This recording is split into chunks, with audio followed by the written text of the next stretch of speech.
అందరికీ నమస్కారం.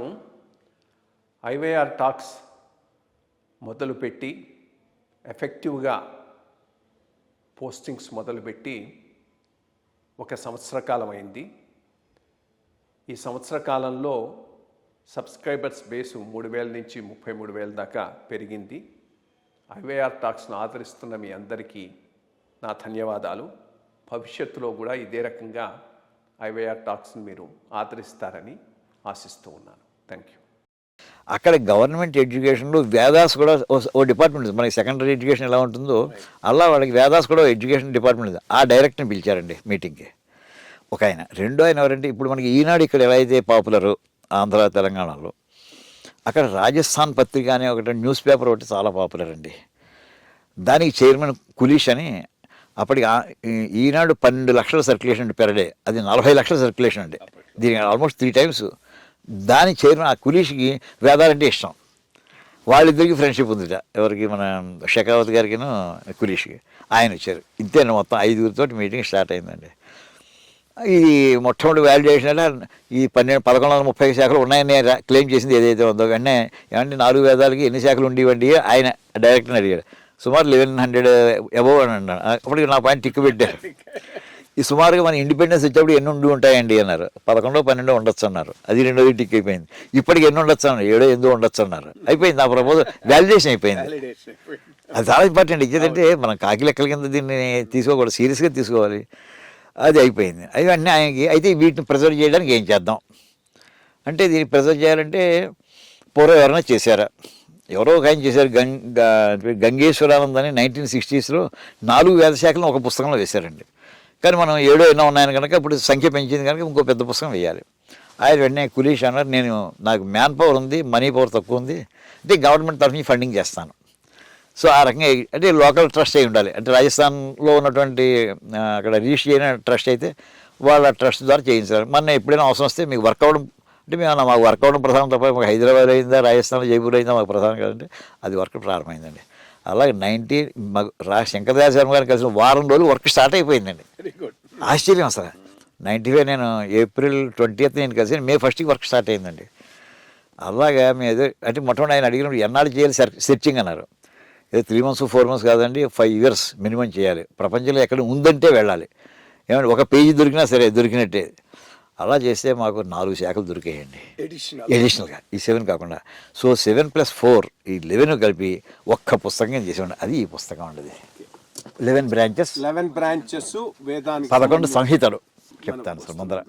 ఇది వేదం, ప్రతి వేదానికి కూడా 4 పార్ట్లు ఉంటాయండి. Part 1, Part 2, Part 3, Part 4. Part 1ని సంహిత అంటారు. అంటే మంత్రాలు, just text of the mantras, దాని అర్థాలు అవేమి అందులో ఉండవు. ఎలా ఎక్కడ వాడుకోవాలి, అప్లికేషన్స్ ఏవో ఉండవండి.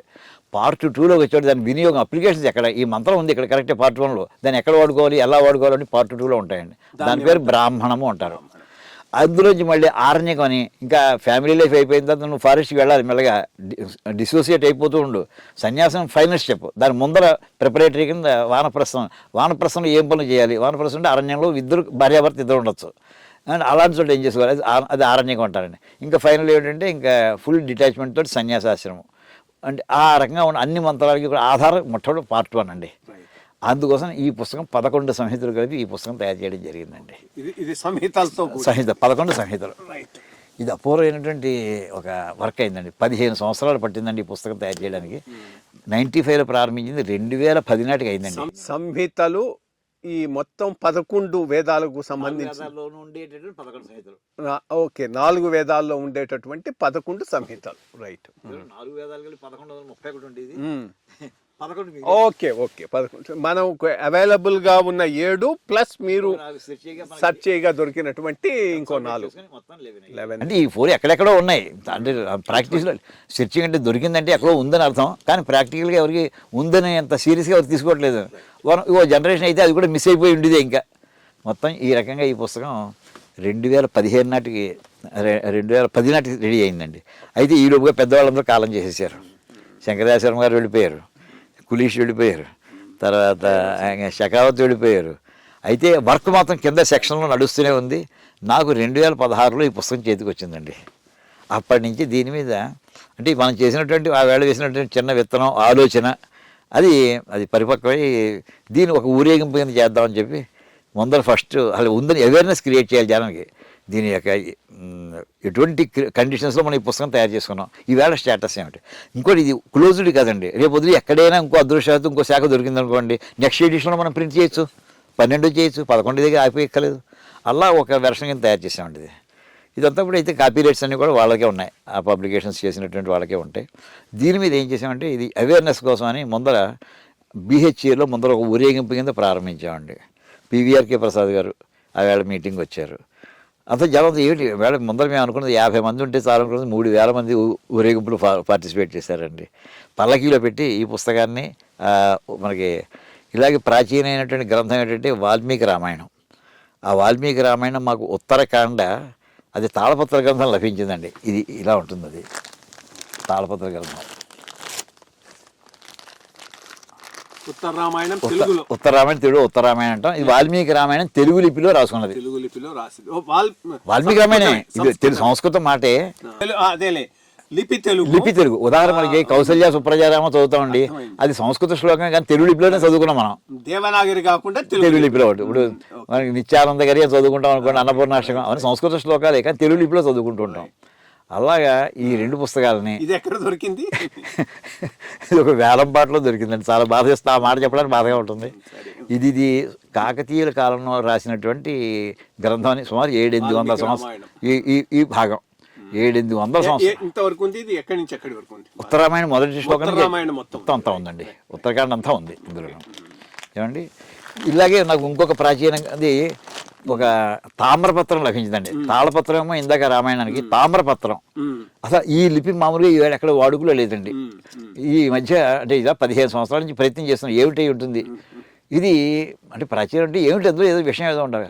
ఇప్పుడు కంప్యూటర్ వచ్చిందని గూగుల్ ద్వారా అందులో ట్రాన్స్లేషన్ అని ఒక సిస్టమ్ ఉంది, దాని ద్వారా పెడితే అది మొత్తం ఇది మనకి 2వ పులకేసి పల్లవుల కాలం నాటి శాసనం అండి. ఇది నరసింహవర్మ చేసినటువంటి అతను పట్టాభిషేక సమయంలో ఇచ్చిన దానం, దానికి తామ్రపత్రం ఇది సుమారు 1/2 kg బరువు ఉంటుందండి మామూలుగా. దీనికి పల్లవుల యొక్క సింబల్ ఏమిటంటే నంది విగ్రహం అండి. ఆ నంది ఇందులో మీకు నంది కనిపిస్తుందండి. అది వాళ్ళ దీనికి కంకణం కింద వేసేసారు, దానికి బట్టి లోగో మళ్ళీ జారిపోకుండా మొత్తం అంతా కూడా వేసేసారండి. ఇప్పుడు ఈ రకంగా ప్రాచీన విషయాన్ని విజ్ఞానాన్ని జనానికి తెలియాలి ఉందని దీనికోసం మొదట ఇక్కడ ఊరేగించాడు. తర్వాత విజయవాడలో ఈవో సూర్యకుమార్ గారు ఉండేవారు, వారి సహకారంతో విజయవాడలో అక్కడ సత్యనారాయణపురం నుంచి కనకదుర్గ టెంపుల్ వరకు సుమారు 10 కిలోమీటర్ దూరం 30,000 మందితో ఊరేగింపండి. అది అయిన తర్వాత ఇంకేం చేసాం, ఇలా కాదు చిన్న చిన్న ఊళ్ళు నగరాలు కాదు రాష్ట్రం అంతా తిప్పాలని చెప్పి అప్పుడు ఈ డివిజన్ అయింది. ఇచ్చాపురం నుంచి ప్రారంభించి తిరుపతి వరకు వెళదామని చెప్పి 2 నెలల్లో కవర్ చేయొచ్చు అనుకున్నామండి. కానీ 2.5 సంవత్సరాలకి 6 జిల్లాలే కవర్ అయ్యాయి. బయలుదేరాం, ఇచ్చాపురంలో బయలుదేరాం, వెంటనే పక్కనే వచ్చి అయ్యా మా ఊరు తీసుకురండి ఒక్కసారి, వచ్చి 2 నిమిషాలే ఉంచండి, దాని గురించి 2 మాటలు చెప్పండి. అలా ప్రతి ఊరు జరగడం ఎంత మొత్తం 2-3 కోట్ల మంది ఈ పుస్తకాన్ని స్పృశించారండి. అది ఒక జనంలో వెళ్ళడం అంటే మాసివ్గా అది అంతా వెళ్ళిందండి. జనానికి తెలిసిందే ఏదో గొప్ప కృషి జరుగుతుంది, మన వారసత్వాన్ని మనం రక్షించుకుంటున్నాం. అర్థం చేసుకోవడం తర్వాత విషయం, రక్షించుకోవాలి ముందర. ఎవడో మహానుభావుడు పుడతారు, శంకరాచార్య గారు లాంటి వాళ్ళు ఎవరు పుట్టారు అనుకోండి, మళ్ళీ వెనకన్నీ మనం కానీ వాళ్ళకి మెటీరియల్ అందించాలిగా. మన ఈ తరంలో మన బాధ్యత ఏమిటంటే పూర్వం ఏది వచ్చిందో అది తరానికి అందించడం, ఆ కర్తవ్యం మనం చేసిన వాళ్ళు అవుతామని చెప్పి ఇది ప్రారంభించామండి. ఇలాగ ప్రారంభమైనటువంటి శ్రీ వేదభారతి, ఇవన్నీ వేదభారతి పేరు మీద చేస్తే చాలామంది ఇందులో మాకు జయ శంకర ఛానల్ ఉండేదండి, ప్రసాద్ గారిని, వారు దీనికి లీడ్ తీసుకున్నారు ఈ ఊరేగింపు అంతకి కూడాను. అలాగా చేసిన తర్వాత ఈ ప్రాసెస్లోనే అసలు ఇందులో కంటెంట్ ఏమిటి అని అక్కడి నుంచి మళ్ళీ ప్రారంభించామండి. అంటే ఒక దాంట్లో ప్రారంభించిన తర్వాత అక్కడితో ఆగిపోవట్లేదు, ఆ ఒకటే పెట్టుకోవట్లేదు, తర్వాత ముద్దరికి వెళదాం అని చెప్పి అక్కడి నుంచి ప్రారంభిస్తే వాటికి ఏమిటంటే భాష్య అదృష్టవశాత్తు పరమేశ్వరుని యొక్క అనుగ్రహం వల్ల గురు కటాక్షం వల్ల వేదాన్ని అధ్యయనం చేయించి ఆ మంత్రం చదువుతుంటే తెలుస్తుంది. దానికి అర్థం కూడా భాష్యం చూసినటువంటి నాకు గురువులు లభించారండి. ఈ ఊళ్ళో మనకి రాణిగంజి దగ్గర వెనకాల వీధిలో ఉండేవారండి రామస్వామి ఘనపాటి గారని మహాపండితులు.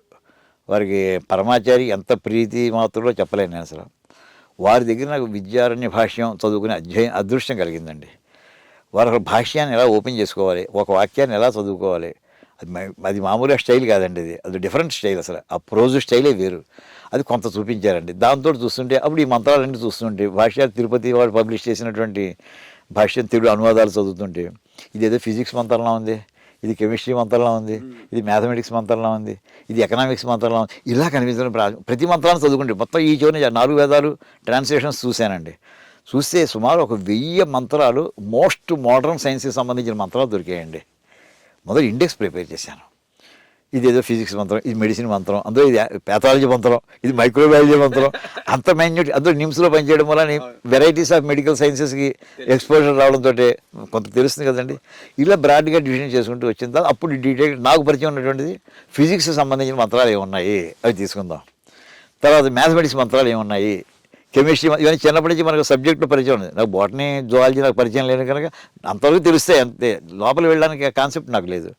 అది ఇలా వీటిని ప్రారంభించి ఇంకా ఇలా కాదు, దీని ఆథెంటిసిటీ రావాలంటే మన క్వాలిఫికేషన్ పెంచుకోవాలి ముందర. అసలు బయట వెళ్ళి మాట్లాడుతుందంటే న్యూక్లియర్ సిస్ మాట్లాడుతుందంటే ఎవరు వెయిటేజ్ ఎవరు. అందుకోసం ఎంఏ సంస్కృతం కట్టడం ప్రారంభించానండి. ఎంఏ సంస్కృతం చేస్తే అతనితో ఆపకూడదు, పిహెచ్డీ చేయాలి. పిహెచ్డీ ఆ సబ్జెక్ట్ చేసిన వాడు మాట్లాడాడంటే దానికి వెయిటేజ్ ఎక్కువ, అందుకోసం చేశానండి.